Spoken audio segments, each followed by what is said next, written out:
Rééducation des facteurs limitant les performances d'une patiente présentant une maladie de Parkinson. Donc ici on va faire donc le coussin vibrant comme on en a pris l'habitude là. Et là pour vous ça vous soulage au point de vue des douleurs du dos. Oui. Ça relâche les muscles. Ça vous relâche vos muscles. Voilà. Très bien. Vous lui mettez un petit coussin sous les genoux aussi, peut-être? Pour qu'elle soit dans la position de relâchement maximum. Et on met donc sur les vibrations les plus douces que l'on puisse avoir avec cet appareil. Et là, vous la laissez combien de temps? 20 minutes. 20 minutes environ. Et donc toujours dans cette position-là, décontractée, 20 minutes de relaxation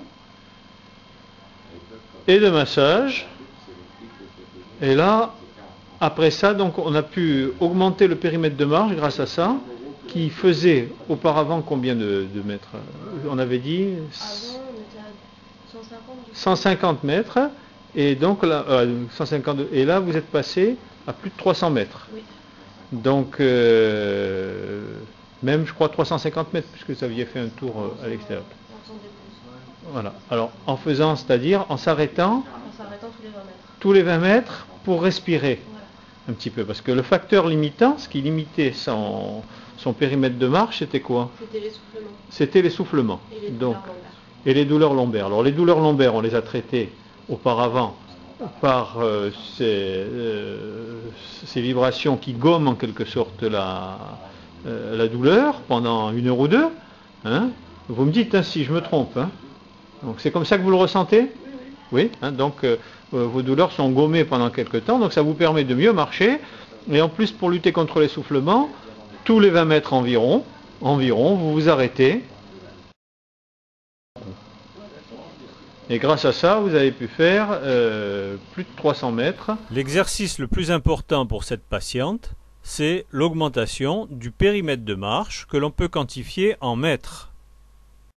L'efficacité de la préparation à l'effort se mesure justement par la possibilité d'obtenir un périmètre de marche plus important. Alors pour chaque patient, il faut répondre à la question « Qu'est-ce qui limite ses performances? Quels sont les facteurs limitants ?» comme on dit. Eh bien, pour cette patiente, les facteurs limitants ou facteurs de contrôle, il y en a 2. C'était la douleur et c'était également l'essoufflement. La douleur a été traitée par les vibrations, et on sait que les vibrations sont très bien tolérées et très bien adaptées à la rigidité des patients parkinsoniens.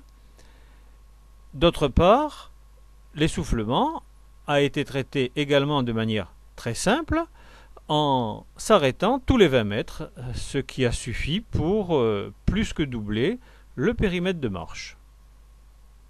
La quantité de pratique, c'est-à-dire le périmètre de marche, l'augmentation du périmètre de marche, permet d'améliorer la qualité de la performance, les paramètres spatiaux, temporels, le coût énergétique et la demande attentionnelle.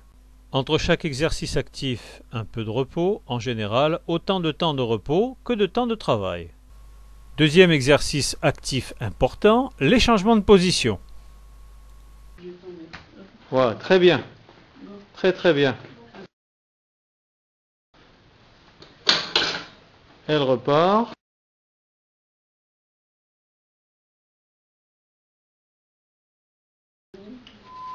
Voilà, attention. Tout à l'heure, vous l'aviez mieux fait? Oui. Ah. Je ne sais pas pourquoi, parce que j'ai plié les 2 jambes. Ah, vous voyez comme quoi il y a besoin d'entraînement. Et ces changements de position, c'est le début d'apprentissage des chutes, et puis ça permet aussi de dédramatiser les chutes, puisque... Oui, bien sûr. Voilà. Comme si vous étiez au sol. Et vous repartez aussitôt.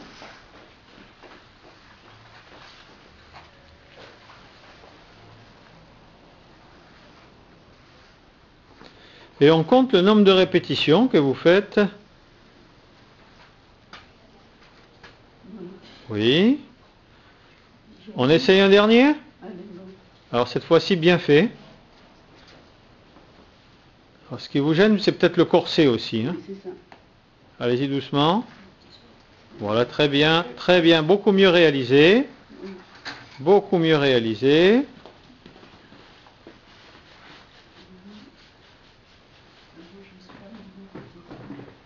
Un petit signe de l'oreiller, comme on dit.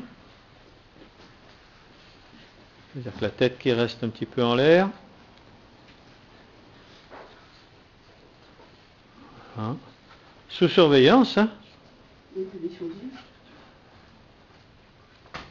Voilà, très bien. Un peu de repos. Entre deux exercices, un peu de repos. Non, peut-être là-bas, carrément. Hein. On a le droit encore à 5 minutes de vibration, peut-être. Allongez-vous. Donc les escaliers, elle arrive à les monter seule, sans danger. Et la descente?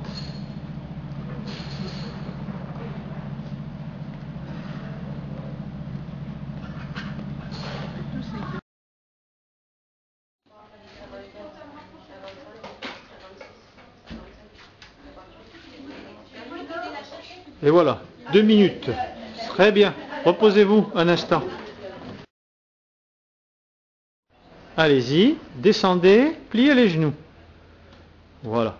Laissez-vous aller. Et vous remontez tranquillement. Voilà. On refait. Pour allonger, pour étirer. Est-ce que vous sentez que ça vous étire un petit peu? Ça fait pas mal? Pas du tout. Et vous remontez pour lutter contre cette psychose là. Faites voir un tout petit peu plus haut. Ici, allez-y. Là, vous êtes, j'ai l'impression, plus droite. Oui, c'est plus étiré. Plus étiré. Et vous revenez. Rabaissez les mains. Tout en bas. Et remontez. Et vous recommencez. Il s'agit à la fois d'un exercice orthopédique, antisyphose, et d'un exercice antalgique, car les tractions, chez cette patiente, sont antalgiques. C'est bien. Vous remontez. Relâchez. Et on repart.